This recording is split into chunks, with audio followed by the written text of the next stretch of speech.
তাহলে যে জায়গায় আমরা এখন বসে আছি জায়গাটার কি নাম? বৃন্দাবন। হ্যাঁ, যেখানে হয় হরিনাম সংকীর্তন সেটাই হয়ে যায় আমাদের নবমধুর বৃন্দাবন।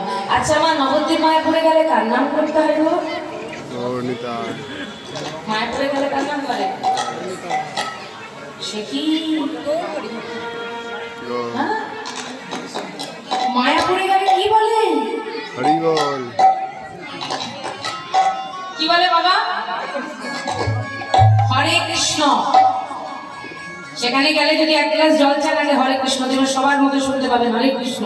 হরে কৃষ্ণ যদি কবে এসেছো? হরে কৃষ্ণ। আর বীরভূম জেলায় অবস্থিত এক চক্র ধাম, সেখানে গেলে কার নাম করা হয়? সেখানে গেলে বলা হয় জয় নিতাই। কেন না সেটা হচ্ছে নিত্যানন্দ প্রভুর জন্মস্থান। আর উড়িষ্যায় পরিধামে গেলে কার কি নাম করা হয়? জয় জগন্নাথ। সেখানকার মানুষ মুখে একটা কথা বলে, কি বলে? ভাই গিরিগিরি, মানে তাড়াতাড়ি চলো তাড়াতাড়ি চলো। তা দেখবেন এখানে বসে কেউ যেন ভাই গিরিগিরিটা বলবেন না, কারণ এটা তো পরিধাম নয়, এটা আমাদের বৃন্দাবন। যেখানে হয় হরিনাম সংকীর্তন সেটাই তো হয়ে যায় মধুর বৃন্দাবন, তাই তো? এখানে যতক্ষণ থাকবো আমরা কি বলবো? রাধে রাধে। তাহলে চলুন, যারা যারা বৃন্দাবনে যাবেন না তারা একবার জোর করে উলুধ্বনি করুন দেখি।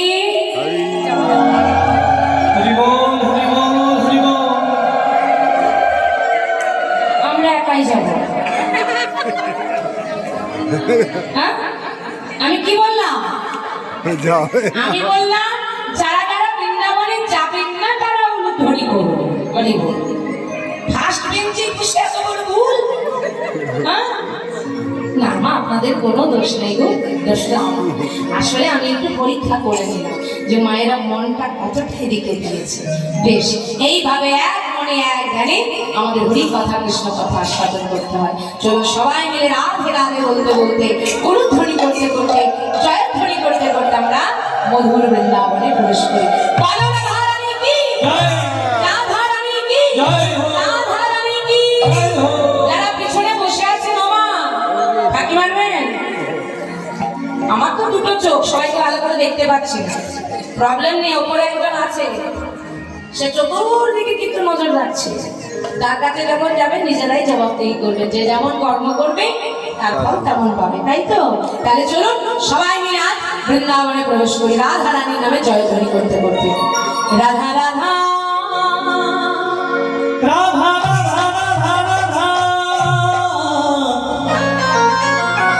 রাধা রাধা বলো রে মনে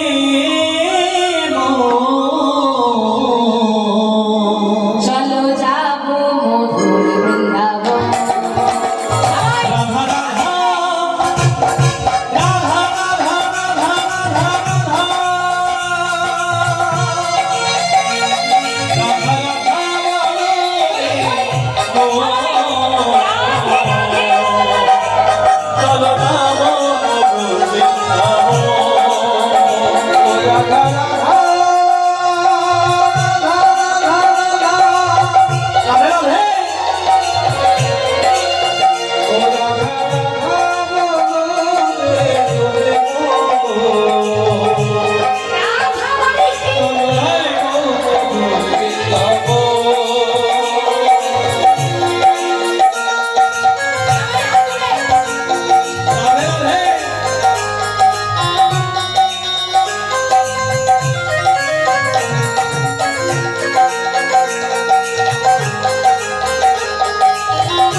সবে জয় নয়। আচ্ছা, রাধা নামিটি তুই অক্ষরে নামে কত সুধা ঝরে, নামে রাধা তুই অক্ষরে নামে কত সুধা ঝরে, বৃন্দাবনে মধুরা সবাই বলে রাধার কথা, সবাই বলে রাধার কথা, আমারে ডাকছে সে মনে ভবনে রইয়া।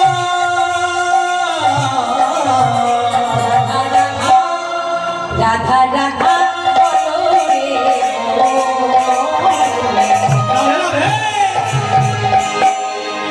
চলো যাবো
বেশ, এবার আমরা জানবো ভগবান শ্রীকৃষ্ণচন্দ্র। খুব মন দিয়ে শোনো।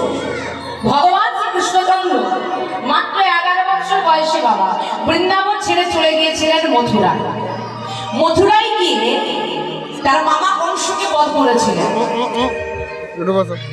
তার দাদু উগ্রসেনকে কারাগার মুক্ত করেছিলেন, আর কি করেছিল তার মাতা পিতাকে কারাগার মুক্ত করেছে।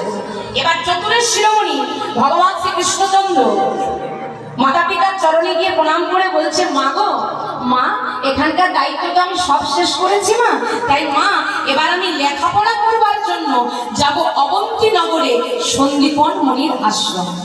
মায়ের চরণে প্রণাম করছে আর মাকে এই কথা বলছে। এবার আমাদের মনে প্রশ্ন হবে, মা যিনি জগতের সৃষ্টিকর্তা, যিনি পালনকর্তা, এই জগতের সবাই যাকে প্রণাম করে সেই ভগবান কেন তার মাকে প্রণাম করছে? কেন না এই জগৎকে জীবকে শিক্ষা দেওয়ার জন্য? এই জগতের সংসারে মাতা পিতার মতো গুরুজন আর কেউ আছে বাবা? আছে? হ্যাঁ, কিন্তু দেখুন যত অবহেলা আমাদের এই কলির সংসারে হচ্ছে কাদের উপরে? মাতা পিতার উপরে হচ্ছে না? মহাজনদের কথা বাবা মিথ্যা কথা নয়, মিথ্যা তো হওয়ার নয়। হ্যাঁ, একটা কলসির জল 7টা কলসিকে ভর্তি করা যায়, আগে বলতো। কিন্তু এখন কলির সংসারে যদি বলেন মা 7টা কলসির জল লয়ে একটা কলসিকে ভর্তি করবেন, করা যাচ্ছে? যাবে?